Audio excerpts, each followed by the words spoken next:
সবাইকে নমস্কার, দিদিকেও নমস্কার।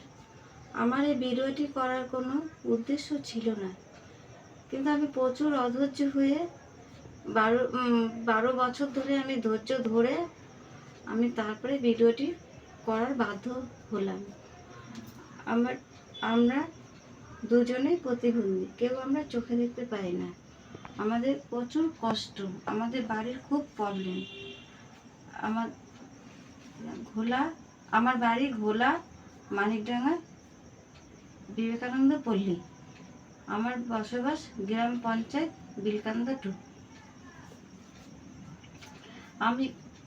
আমাদের বাড়ির ওপর দিয়ে জল পড়ে, নিচ দিয়ে জল ওঠে। বর্ষাকালে প্রচুর কষ্ট হয়। আমি ভেবেছিলাম বাংলার বাড়িতে সবাই পায়, তাহলে আমিও পাবো। 15 সাল থেকে দিয়েই যাচ্ছি, যতবার চেয়েছে ততবারই দিয়েছি।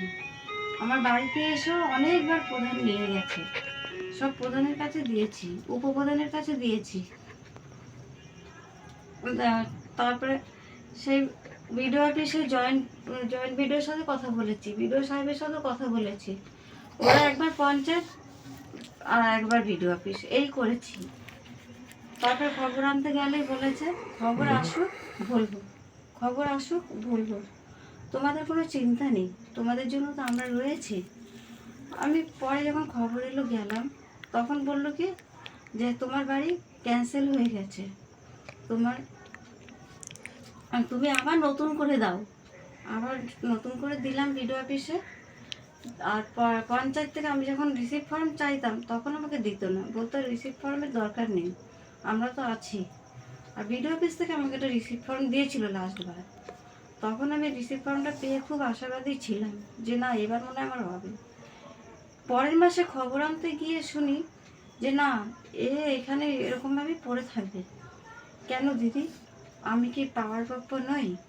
আমাদের তো প্রচুর কষ্ট, আমাদের তো কিছু নেই, আমি পুরো নিঃস্ব।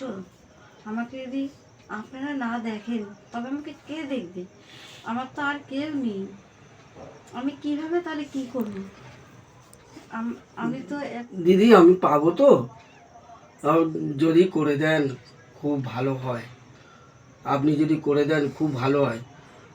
যদি একবার যদি আমার পাশে এসে দাঁড়ান, আমি খুব উপকৃত হব। নমস্কার,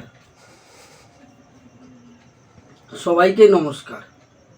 এখন আমার বাড়ির কিছু ফটো ভিডিও করে আপনাদের সামনে তুলে ধরলাম, আপনারাই বুঝতে পারবেন যে আমরা কি অবস্থায় আছি।